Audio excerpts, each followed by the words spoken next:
But you have a point about utilizing utilizing first click versus clicks only to see where new customer acquisition is starting when running omni-channel accounts.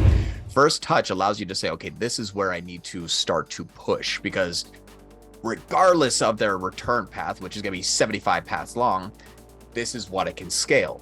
So that's the part that I think is really important. So looking at what is the lowest first touch and looking at, is it cold traffic and is it scalable? That's where you reallocate your ad spend.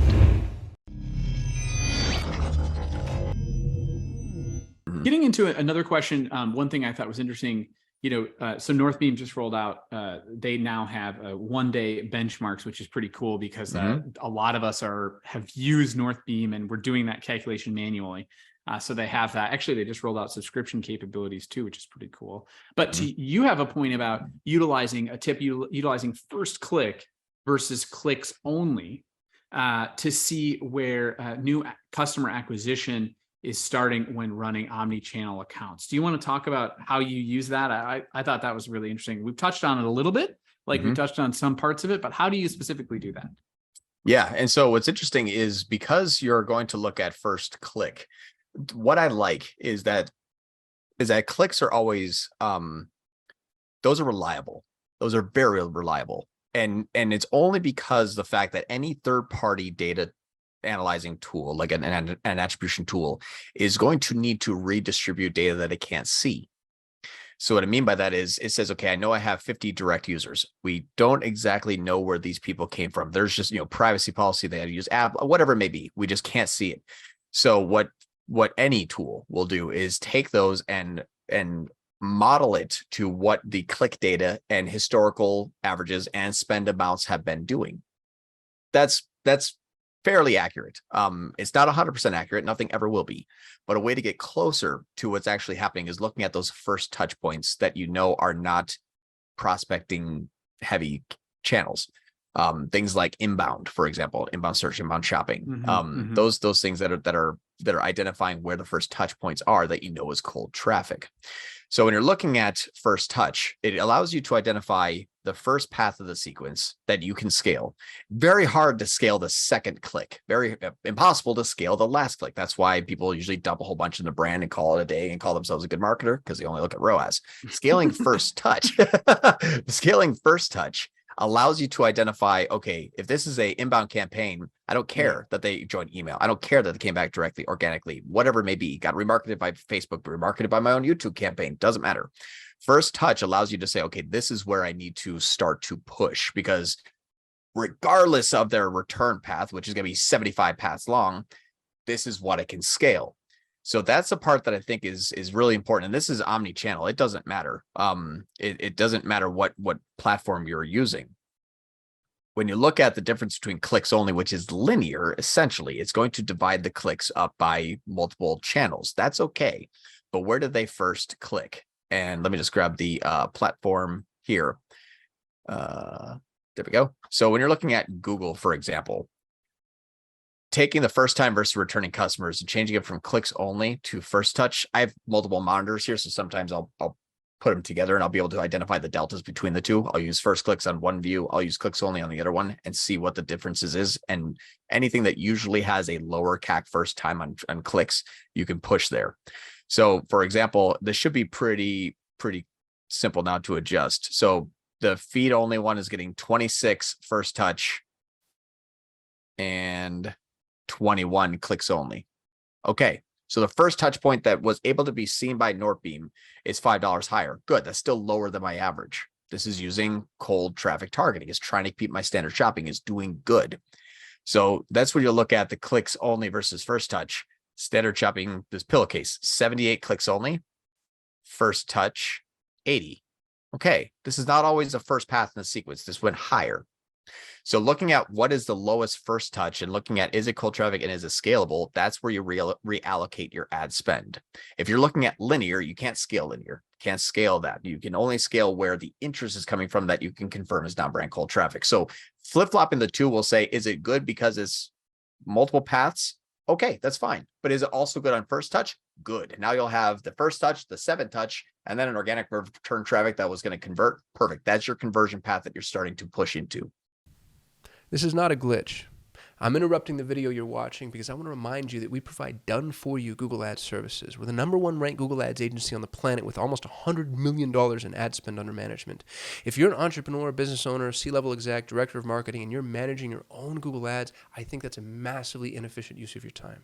As a matter of fact, in my experience, within 90 days, we're able to optimize existing campaigns to a point to where we're paying for ourselves. We move from being a cost center to a profit center, and I want to put my time and my money where my mouth is. If you're spending $10,000 a month or more in Google Ads, I want to offer you a free, no obligation action plan. A high-level member of my team, one of our strategists, will look at your account, open the hood, and do a full diagnostic and explain everything that we would recommend that you change in order to optimize your campaigns. You can take that, do it yourself, you can hand it to an internal member of your team, or in an ideal world, you can hire us. I'd love the opportunity to earn your business. Please go to sol8.com. That's sol8.com. Request your free action plan. Until then, back to your regularly scheduled program.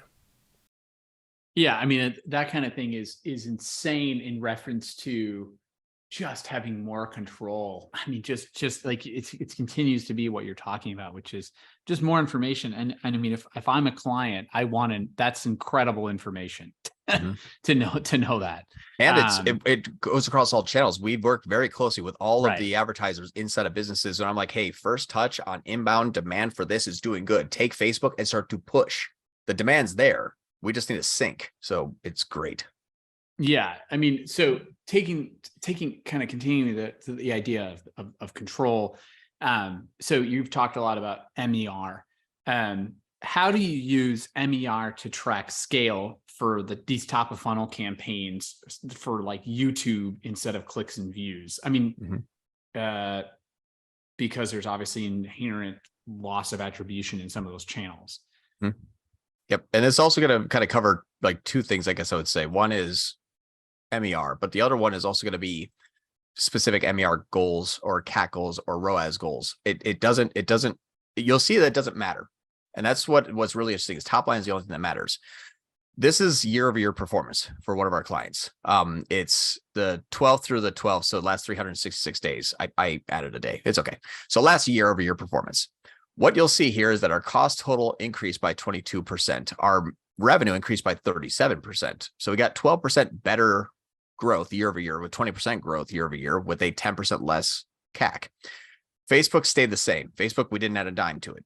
It's the person kind of doing it themselves. They don't really know what they're doing. They're happy with just kind of hanging tight and doing the same thing they've been doing for the last 5 years. And I said, I'm going to go elsewhere. That's fine. So you'll see that Google Ads got better. It increased by 20% MER. That's not much of what I was doing. I'm still using Performance Max. I'm still using standard shopping. Like it's been a fairly similar strategy. The only thing that we've actually introduced is YouTube. So you see YouTube went up 1,000% to 36,000 this last year. So $3,000 a month in YouTube. Now it looks like this is failing, right? A 1.57 is way worse than Facebook, way worse than Google, way worse than everything else. But because we're using clicks and views or clicks only, both linear models, this is being heavily reduced because it is saying, hey, they see a YouTube ad and then they go through share a sale because they Google this brand's coupon code. They come in through other, which we can't identify. They join the email list and then they convert. Facebook remarkets them. People started to get picked up on the reversion and then Google Ads got better brand and we won. Great. We won. I don't care this is a 1.57.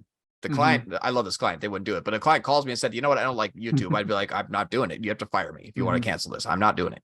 So that's where we're looking at top line where everything gets helped. We had 40% new users where Google got less. Google Ads had more visitors. We got 40% newer users for 35% more transactions. So the only thing that we did year over year different was add $3,000 a month in YouTube and it helped everything. But it got a 1.57 ROAS. I don't care. That's diluted. It actually probably got a 4, but hit 3 other channels. Right. Yeah, it's part of the overall path.